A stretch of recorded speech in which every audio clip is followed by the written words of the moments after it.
সকালে রুটি পরোটা কিংবা গরম ভাতের সাথে খাওয়ার জন্য আজকে নিয়ে এসেছি আপনাদের জন্য অসম্ভব মজার একটি ভাজির রেসিপি।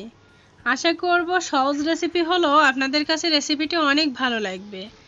আমরা কিন্তু একঘেয়েমি খাবার খেতে খেতে বোরিং হয়ে যাই, সেক্ষেত্রে একটু ডিফারেন্ট করে কিছু বানালে বেশ ভালোই লাগে।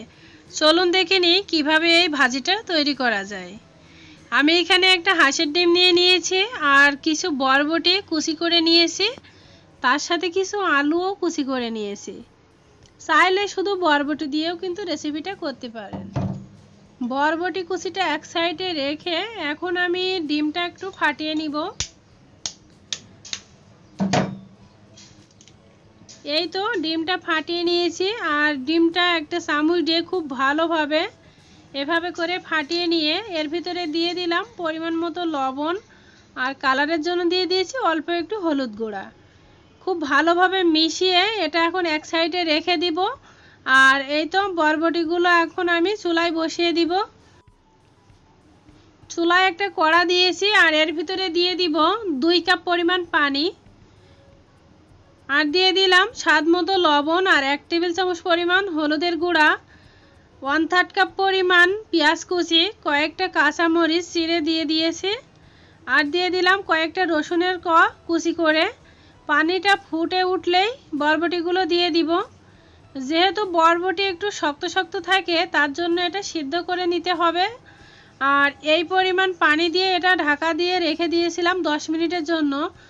10 মিনিট পরে পানিটা কিন্তু অনেকটা কমেও গিয়েছে আর বরবটিটা বেশ সিদ্ধ হয়ে গিয়েছে। মাঝে মধ্যে 2-1 বার নেড়ে ছেড়ে পানিটা শুকিয়ে যাওয়া অবধি অপেক্ষা করতে হবে। তো এই তো বরবটি থেকে পানিটা বেশ শুকিয়ে গিয়েছে আর এটা একেবারে সিদ্ধ হয়ে গিয়েছে। এখন এটা চুলা থেকে নামিয়ে নিব। এখানে একটি ফ্রাই প্যান দিয়ে দিয়েছি, তার ভিতরে দিয়ে দিলাম 1/2 কাপেরও কম একটু তেল, মানে 1/3 কাপ পরিমাণই হবে তেলটা।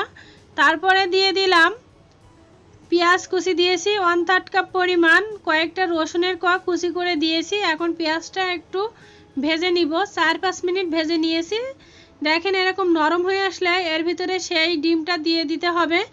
একটু একটু করে ডিম দিয়ে নেড়ে ছেড়ে একটা ঝুড়ি তৈরি করতে হবে। এটা কিন্তু ডিমের ঝুড়ি, একেবারে দেখেন আমি একটু একটু করে এর ঝুড়িটা তৈরি করে নিয়েছি আর একটু ভেজেও নিয়েছি। 3-4 মিনিট ভেজে নিলে দেখবেন যে এরকম ঝুড়ি হয়ে গিয়েছে। তারপরে এর ভিতরে দিয়ে দিতে হবে বরবটি, তবে বেশি ডিমটা ভাজতে যাবেন না, তাহলে ডিম কিন্তু শক্ত হয়ে যাবে। বরবটিটা দিয়ে এখন খুব ভালোভাবে লো আছে প্রায় 6 থেকে 7 মিনিট একটু একটু করে ভেজে নিতে হবে। যদি দেখেন তেলটা কম হয়ে গিয়েছে তাহলে একটু তেল অ্যাড করে দিবেন। আর এই তো অনেক সময় ধরে নেড়ে নিয়েছি আর এখন এটা নামিয়ে নিব। রেসিপিটা সহজ কিন্তু খেতে কিন্তু অনেক মজার। আশা করব আপনাদের কাছে ভালো লাগবে। আর যদি ভালো লাগে তাহলে একটা লাইক দিবেন, সুন্দর একটা কমেন্ট লিখবেন। আপনাদের যে কোনো মতামত আমাকে কমেন্ট করে জানাতে পারেন। আপনাদের একটা লাইক ও একটা কমেন্ট আমাদের কাজ করার উৎসাহটা কিন্তু অনেকটা বাড়িয়ে দেয়। আর এরকম সহজ সহজ রেসিপি আমার চ্যানেলে অনেক দেওয়া আছে, চাইলে আমার চ্যানেলটা ভিজিট করতে পারেন। এরকম রেসিপি আরও দেখতে চাইলে আমার চ্যানেলটি সাবস্ক্রাইব করে পাশে থাকা বেল আইকনটি অল বাটনটা সিলেক্ট করে দিবেন। তাতে করে যে কোনো ভিডিও ছাড়া মাত্রই নোটিফিকেশন পৌঁছে যাবে আপনার কাছে। আর আপনি যদি সেই কাজটি অলরেডি করে থাকেন তাহলে আপনাকে অসংখ্য ধন্যবাদ। আশা করব আজকের রেসিপি আপনাদের কাছে খুবই ভালো লেগেছে। এই ছিল আমার আজকের রেসিপি। আজকের মতো এখানে বিদায় নিলাম, আবারও দেখা হবে অন্য কোনো রেসিপি নিয়ে। সে পর্যন্ত সবাই ভালো থাকবেন, সুস্থ থাকবেন। আল্লাহ হাফেজ। আসসালামু আলাইকুম।